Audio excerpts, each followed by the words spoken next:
The third major trend in mass communication is audience fragmentation. We've already talked about how the world of broadcasting is shifting to narrowcasting. The internet has hastened this trend. The growth of competition actually fragments the mass audience into niche audiences, and the perfect examples are cable channels. The economics of concentration of ownership now makes it possible to create a channel for very narrow interests. Lower cost of content development and channel distribution means less need for mass audiences. A successful niche can provide enough income to make a profit. There is, however, always the risk of failure. Perhaps the niche audience isn't large enough to cover the cost of the channel. Perhaps the media conglomerates will grow too big and lose the economies of scale that makes niche broadcasting profitable. Now, there are positives to audience fragmentation. You've got increased channels for specific types of information. Anime fans, for example, have a half a dozen channels to watch on cable or on the internet.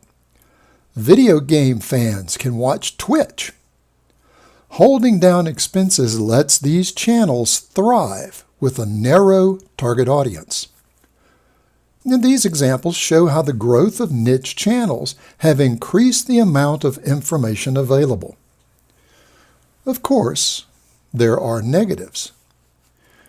One is a loss of national character and shared interest as we become a nation of niches. This is especially evident in the rise of niche news channels and the polarization of America across political lines. You've got the red states and the blue states. You've got the Fox viewers versus the CNN viewers versus the public broadcasting viewers. Just as we've become a nation of political niches, we are becoming a nation of cultural niches. And there's a cable or internet channel designed to appeal to our specific niche. Another risk is that increased competition for these small niche audiences will lead to fewer channels.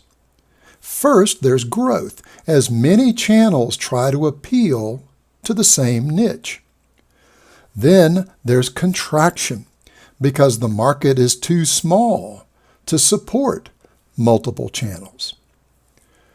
In the next part of Module 3, we'll look in more detail at the new media landscape.